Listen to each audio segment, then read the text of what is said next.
Hello, everybody. I've got a couple of boxes here. Came back from my vacation. Yeah, this is a surprise live stream. I haven't told anybody that I'm doing this. It's just whoever happens to be watching at the time, you'll enjoy this, I'm sure. Um, I was on a vacation visiting family in the United States, like many people were on vacation, and I came back and I had a couple of boxes. Had a couple boxes waiting, and they're from Marvel. I know it because I know the shape. So I thought it'd be fun to open them up here and take a look at what's inside. What do you think? Should we try that?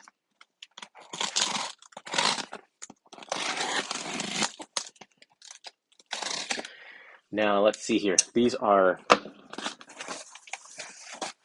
if you are familiar with my channel, it'll come to no surprise that these are Epic Collections.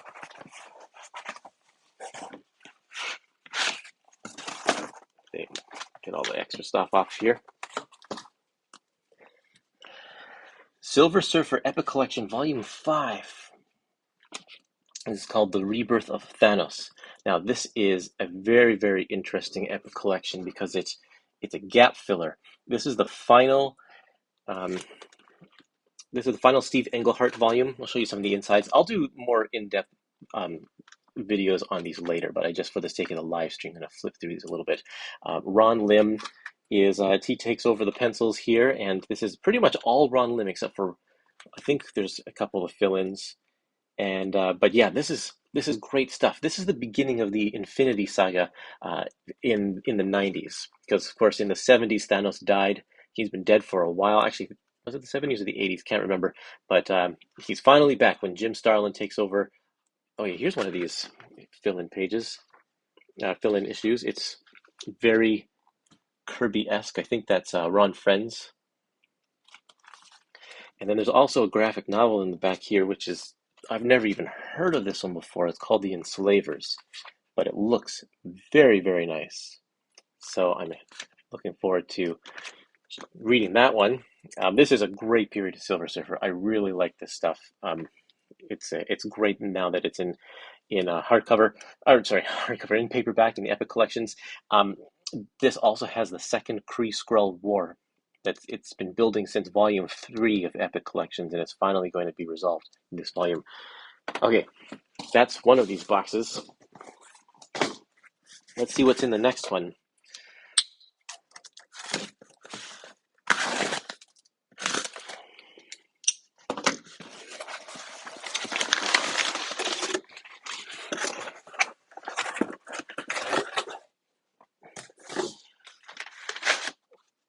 It's Star Wars. This is Star Wars The Menace Revealed, Volume 3. It's been a long time coming. I think Omar and I announced this nearly 2 years ago.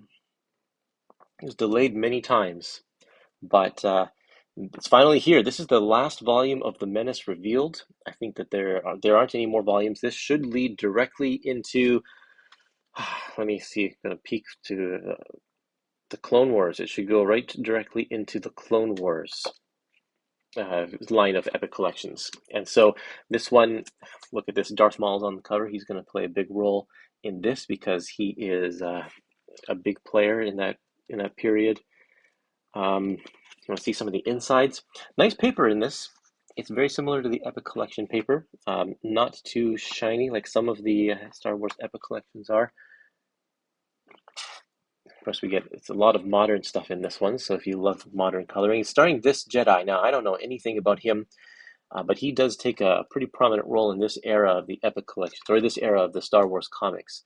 But I haven't read any of these, so I can't tell you if he's a decent character or not. But he's kind of the lead character of the Star Wars ongoing series at this time, along with this other Jedi right here, and I don't know her name either. I'm so unfamiliar with the Star Wars comics of this era, so I'm going to read through these now that they're all out and have some fun. That's cool. Okay, I got another box here. I tell you, when you go away for vacation for a couple of weeks, you come back to a lot of packages. That's what happens when you order a lot of books. How about you? Did you order a lot of books? Have them waiting for you when you were coming back? These didn't all come on the same day. kind of stacked up. Unfortunately, I have a neighbor who's looking out for me, and was able to get these out of the rain. Otherwise, they'd just be left on my doorstep.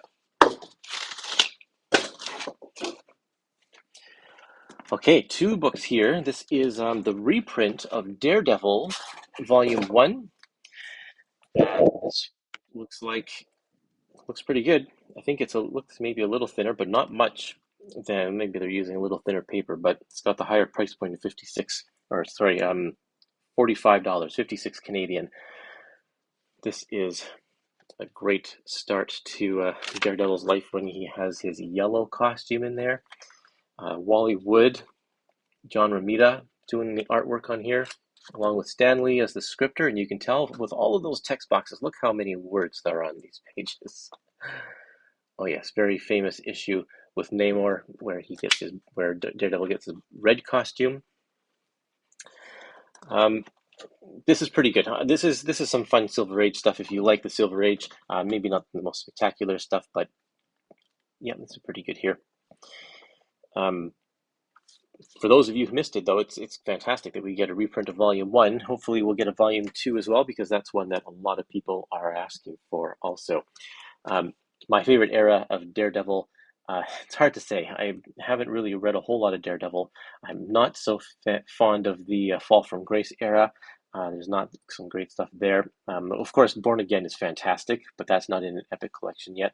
The Ann Nocenti stuff is really, really good. I did enjoy that stuff as well, the whole Inferno storyline. And the last one I have here is Doctor Strange, The Nightmare on Bleecker Street. This one's coming out in mid-February. And that's Eternity right on the cover there. This is when Jeff Isherwood kind of takes over the title. I believe Len Kaminski and Roy Thomas had it before this. And then Jeff was actually the artist, and then the writers left and he took over writing. So he wrote a number of these issues in here. Here's some artwork. We're in the full bleed era of Marvel now. There's a Morbius crossover. So there's one issue. Let's see if the cover here. There's Morbius's issue right there. I want another Morbius Epic collection that has his 90s series. How about you? That'd be fun. Doctor Strange loses his powers in this collection, and then he kind of reinvents himself as, let's see if I can, well, maybe I won't show you. It's kind of a spoiler. I don't know if it's a spoiler. It's yeah. Oh, and then also we get the Midnight Suns era of Doctor Strange, where Marvel had all other supernatural characters under this banner, Midnight Suns. And it says here that the Siege of Darkness storyline is not collected in here. This is just part 14. There's part 7 and part 14 are in this book, and they give a little text recap at the top of what you missed in between. So I wonder where they will collect that whole story, the Siege of Darkness story. I don't know. Anyway, some crazy stuff there. One more thing to show you.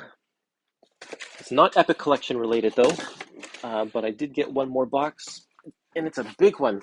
This one I got from Clover Press, one of the publishers I work for, and they sent this box here. Got to get the customs papers out of there. This I'm very excited about, and a lot of people who watch my channel who are into Epic Collections don't even really know about this because it's not kind of on their radar. But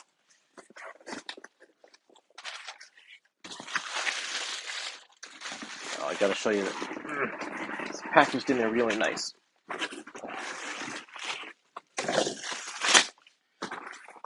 So it's this big box here.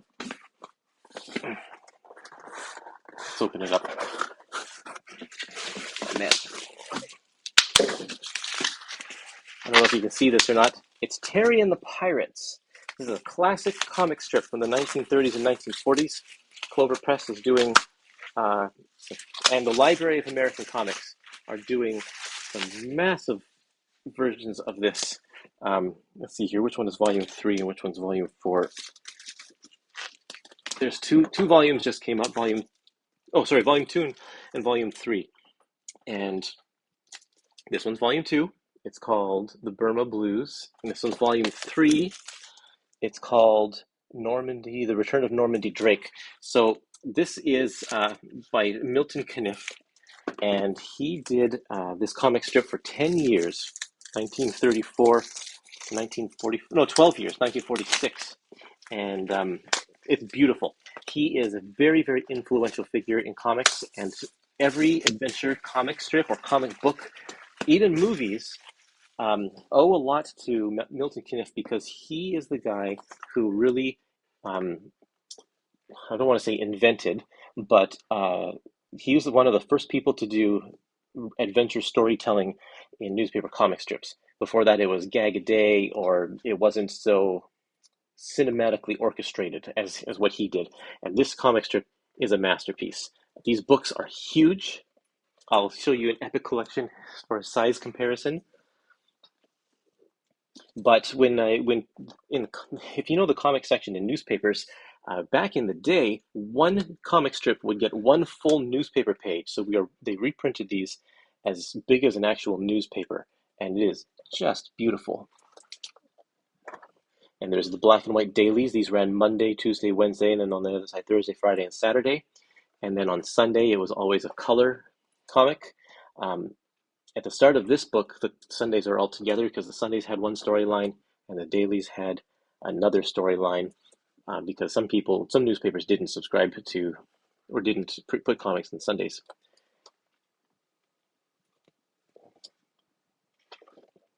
Okay, let's see if we can get to where does it connect it? Oh yeah, so eventually the Sundays do. Eventually the Sunday stories do line up with the dailies, and we start weaving them in here. But this is really, really great. It's hard to see some of the details, but he is a fantastic cartoonist. He The storytelling is just really, really great. Okay, so let's see here. Here's the spines. When you have all 12 volumes, it's going to say Terry and the Pirates, the Master Collection, and have a big, long, uh, what do you call it, collage of characters. This is, if you can believe it, it's going to be 12 volumes, 1 year per volume. So everything that was published in 1937 is collected in this book here. Everything that's collected or published in 1936 is in this one. Very, very great. Happy to have these. This is one of the best comic strips ever made. So if you haven't checked it out, definitely check it out. But anyway, that is my live stream, my surprise live stream for the day here. Where did that last Epic collection go? These are the 4 Epic collections that I revealed here, and I will be, I'll do a video on each one of these in the coming weeks before they're actually released in February. So I hope you all enjoyed this surprise live stream. Yeah, I hope you have a happy new year. So see you around, everybody.